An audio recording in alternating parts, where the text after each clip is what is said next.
One second, folks. Told you we'd be back over here. Good evening, good evening, good evening. Welcome to another episode of Spilling Tea. I'm your host, Tiffany Daniels. We are going back to that horrible world known as the JRC. Before we do the usual disclaimers, if you're unfamiliar with the Stop the Shocks campaign or the campaign against the troubled teen industry, you're going to find all the pertinent links right there in the description box. Please, in particular, take note of the article written by NeuroClastic, a small non-for-profit started by autistics for autistics. In it, they interviewed over 800 ABA professionals in regards to the JRC's so-called behavior modification program. The Judge Rotenberg Educational Center doesn't want you to read that article so much. They threatened NeuroClastic with a defamation lawsuit if they did not remove it from the website. Well, folks, NeuroClastic refused. You know the drill. Please read the article. Share on all your social media. Excuse me one moment. Also included is NeuroClastic's public statement in regards to the defamation lawsuit threat, as well as a link to their GoFundMe. We are crowdfunding, just in case the JRC ever does see through with their threat. Trigger warning 1. When we discuss places like the Judge Rotenberg Educational Center or Agape Boarding School for Boys, you're going to hear vivid descriptions of and catch clips of surveillance footage of people with mental health issues and disabled people being tortured and abused. If you do got young children present, please make sure to use your headphones. Trigger warning 2. Excuse me, allergies. This channel is marked not for kids for a reason. We use profanity on occasion and speak on dark subjects. If your child is 16 and younger and they are watching this, very obviously, parental supervision is very much advised, alright? Okay, before I hawk up a lung, let's get into it. Trigger warning. I have bad allergies. It gets really bad when it's rainy.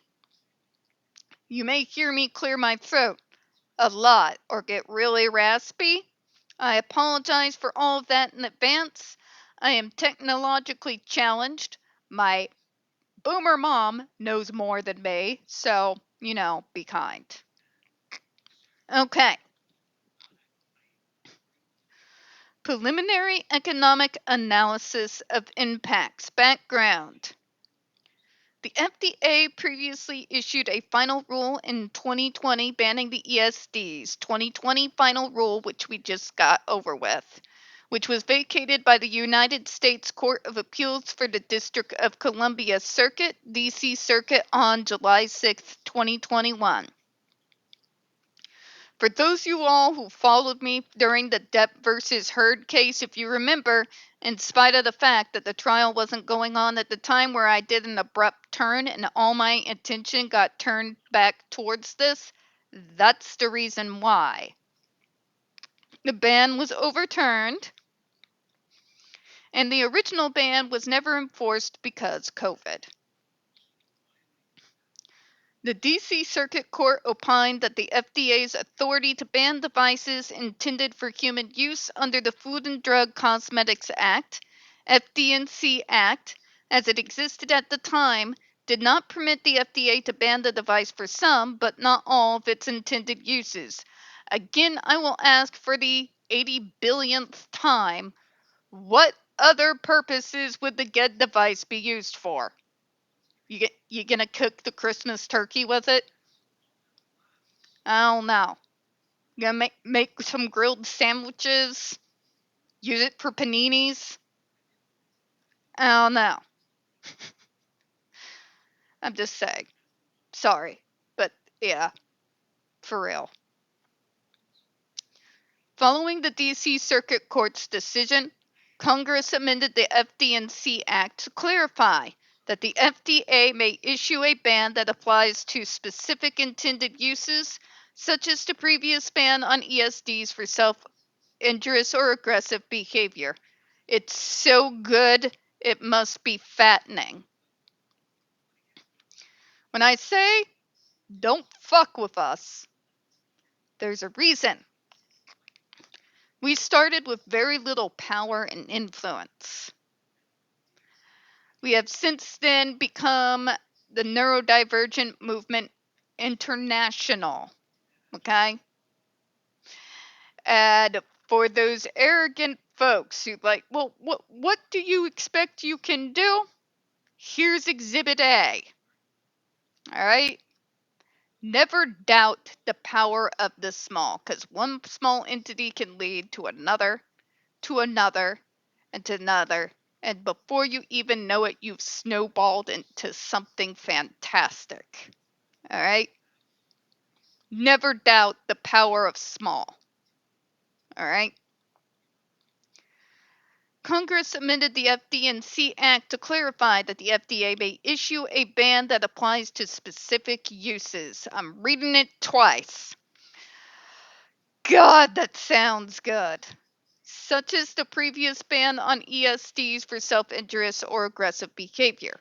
Specifically, Section 3306 of the Food and Drug Omnibus Reform Act, FDORA, enacted through the Consolidated Appropriation Acts of 2023, expressly provides that the FDA has the authority to ban a device for one or more intended uses. See 21 U.S.C. 360 F.A. 1 and 2 as amended by Section 3306 of FDORA. In other words, JRC, you can't tell them that they don't have the authority to enact their office. Your move, bastards. Your move. Sorry, not sorry, folks. This proposed rule, if finalized, would reestablish the ban now that the FDA's authority to do so has been clarified. As explained in more detail in the 2020 Final Rule 85 FR 13312, Reference 1, some individuals with intellectual or developmental disabilities exhibit self-injurious behavior or aggressive behavior, while other individuals who exhibit SIB or AB do not have intellectual or developmental disabilities. It still blows my mind that the JRC insists that folks with completely different diagnoses are going to be totally better under a torture device. Proper health care is the treatment program you're on should be catering to the specific patient that you're dealing with at the time. Cookie cutter treatment never works because you end up in a situation that I was in a few times before we finally got the ball rolling in the right direction, where they're treating you for all the problems that you don't have and none that you actually do. You have no idea how frustrating high school was. No idea. Examples of SIB include head banging, hand biting, excessive scratching or picking of the skin. In addition, some individuals may engage in AB that endangers their families or caregivers. By conservative estimates, there are approximately 330,000 individuals who have intellectual or developmental disabilities and exhibit SIB, AB, or both. I do want to mention those of us who exhibit those traits do not exhibit them 24/7. I know that's what the JRC wants you to believe. I know that's what Autism Speaks banks on every single godforsaken April.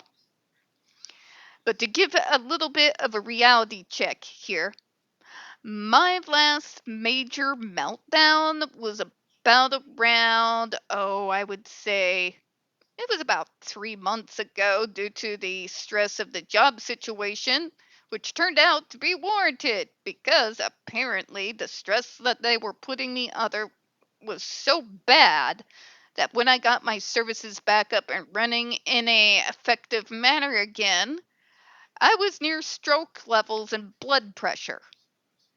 Yeah, fun, right? But I don't melt down and engage in those behaviors all the time because I'm on the proper treatment program for myself that caters to my specific issues.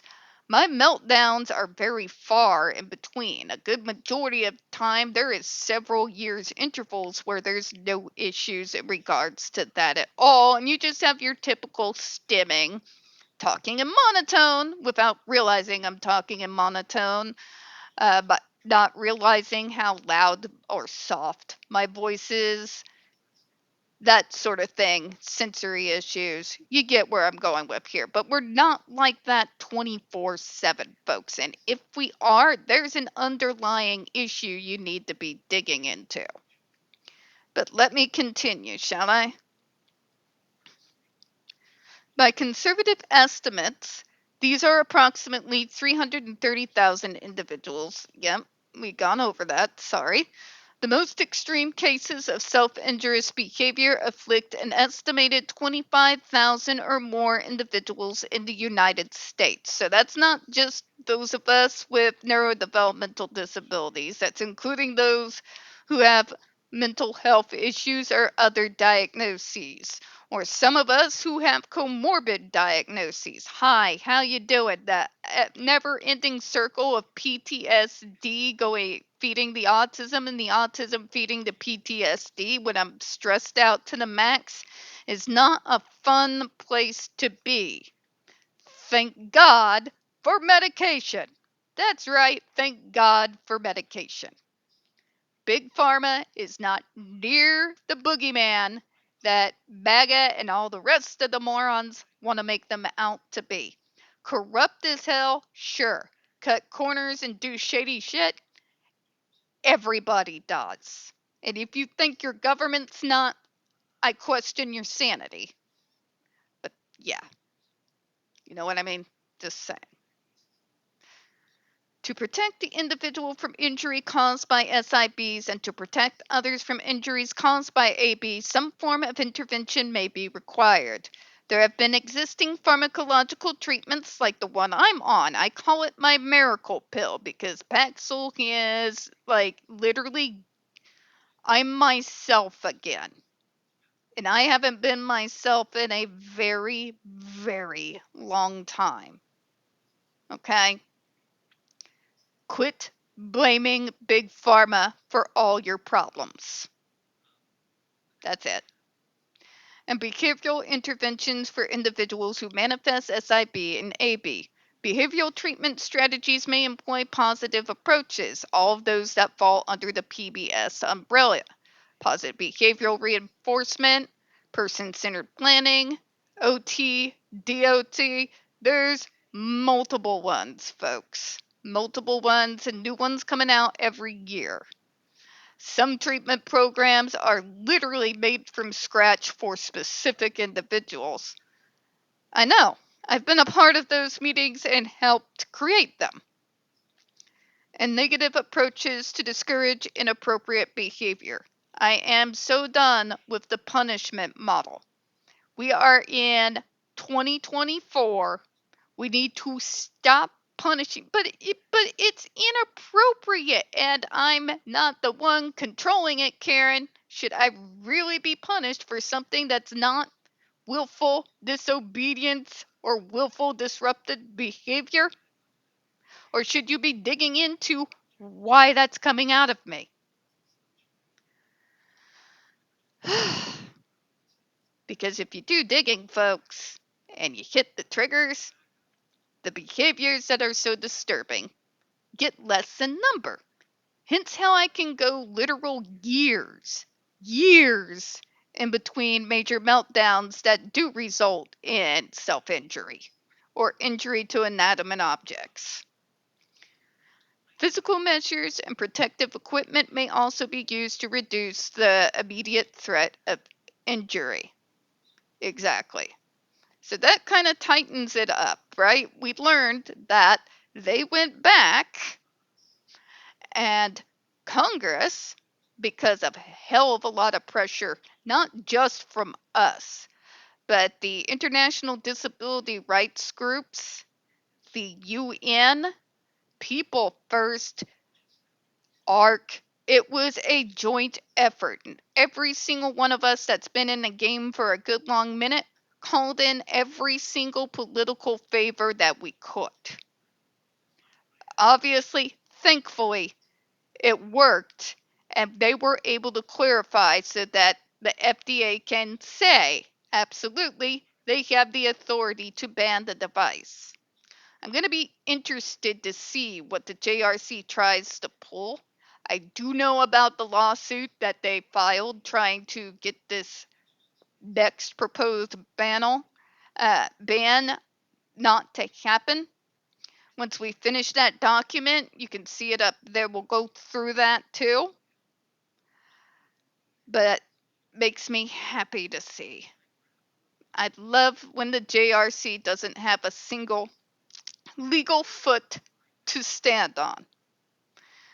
We're going to close with that positive note for once this evening. We don't get very many views on this channel. The few we do tend to get removed from time to time. So folks, you do know the drill. Please don't forget to hit the like button, hit subscribe, and please don't forget to utilize those comments. I do appreciate your time this evening. As always, folks, we here at Spilling Tea hope you have a good one. I will see you all tomorrow. Bye-bye, everyone.